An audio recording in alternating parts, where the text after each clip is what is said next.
Hello guys! Welcome to Amo Kusina. Ngayong araw, magluluto tayo ng white pasta or carbonara sa ating kung tawagin. Let's start cooking.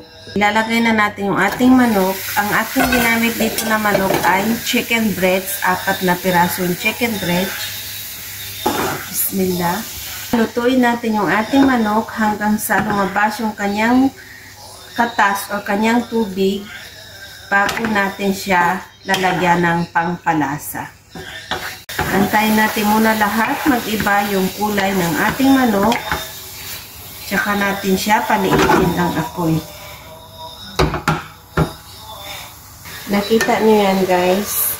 Lumabas na yung katas ng ating manok. Yan yung kanyang tubig. At nag-iba na din yung kulay ng ating manok. Yan, nakita niyo yung katas niya. Diba? Ang dami. Ayan. Pag yan mamaya, natuyo na, saka natin titimplahan yung ating manok. Lutuin natin hanggang sa matuyo yung tubig ng ating manok. Ngayon, paliitin na natin yung apoy para mas maluto din yung ating manok. Ito na yung ating manok. Natuyo na din yung kanyang tubig kanina. Ilagyan na natin ng mantika.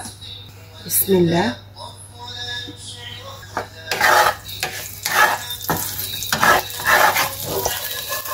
Dahan-dahan lang kapag halo-halo para hindi madurog yung ating manok kasi ito ay luto na. Ito garlic. 1/4 teaspoon asin, black pepper. So ito lang yung pangpalasa ng ating manok na ilalagay natin. Hindi tayo maglalagay ng seasoning. Dahil ito mamaya pag ilalagay natin sa sauce, siya ay isa ding magkalasa.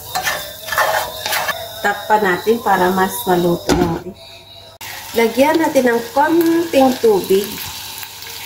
Konti lang, mga 1 tablespoon para yung brown dito sa kawali ay matatanggal at mapupunta sa manok. Katulad niya, no? Diba kanina, brown na, naging brown yung kawali. So, nilagyan natin siya ng tubig na tunaw, napunta siya sa manok. So, gumanda yung kulay ng ating manok.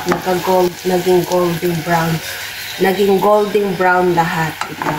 Takpan natin ulit para mas maluto ng mabuti.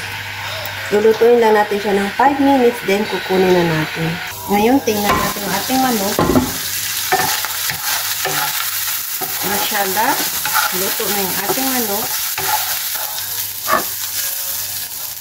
Ngayon, luto na yung ating manok. I-set aside natin at patayin na ang apoy. Butter.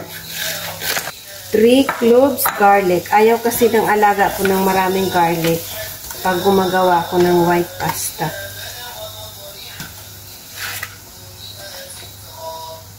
Hindi natin iba-brown yung ating garlic ha. Hindi natin siya itutos. Antayin ko lang matunaw yung butter, tsaka ko ilagay yung ating flour. Tunaw na yung ating butter. Ngayon, ilagay na natin yung ating kulang yung ating butter. Magdagdag tayo ulit. Kailangan sa pagluto nito, paggawa ng pasta sauce, yung pantay, yung butter at saka harina. Yung talagang nababalot ng butter yung ating harina para matunaw ng mabuti. Para pag ilagay na natin mamaya yung gatas, hindi siya mamumuo. Kapag kulong-kulo na mamaya, ilagay na natin yung ating gatas. Kumulo na siya pero hindi pa nagbubbles. Antayin natin magbubbles lahat. Nakita niyo yun guys. Pag ganyan, parang namumuti siya. Pag namumuti siya na ganyan, namumuti, ibig sabihin, pwede na natin ilagay yung ating gatas. Bismillah, ilagay na natin yung ating gatas. Yung ating gatas nga pala dito, 5 cups. Tapos yung akin namang cooking cream ay 1 cup. Tingnan nyo guys, natunaw na yung ating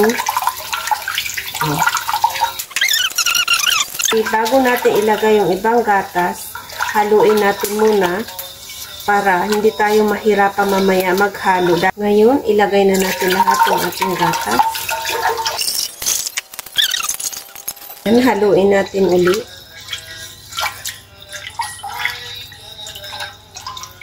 Then, lutuin natin siya sa maliit na apoy hanggang sa kumulo.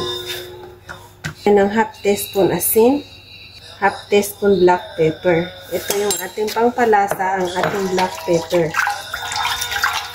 Pag kulang mamaya yung asin, tsaka natin dagdagan dahil maglagay tayo mamaya dito ng mozzarella cheese. So, maalat yun. Kaya hindi natin padadamihin yung ating asin. Maliit na apoy at laging hahalu-haluin para hindi masusunog sa ilalim. Ilagay na natin yung ating manok sa ating sauce.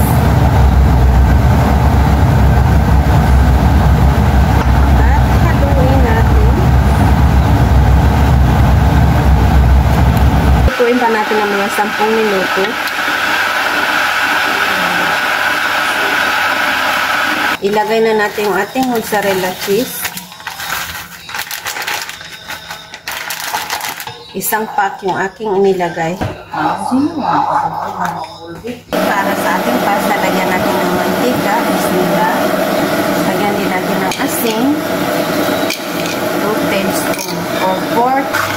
Haluin natin para matunaw yung asin. Lagyan natin uli ng tubig. Bismillah. Ngayon, ilagay na natin.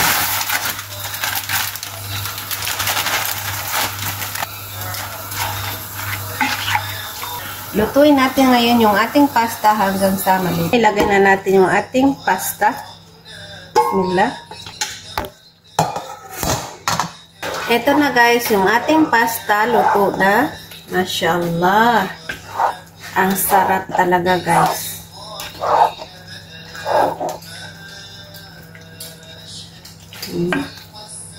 Ito na guys, yung ating pasta ready na. Thank you for watching. Please follow me more and subscribe my YouTube channel, Amo Kusina.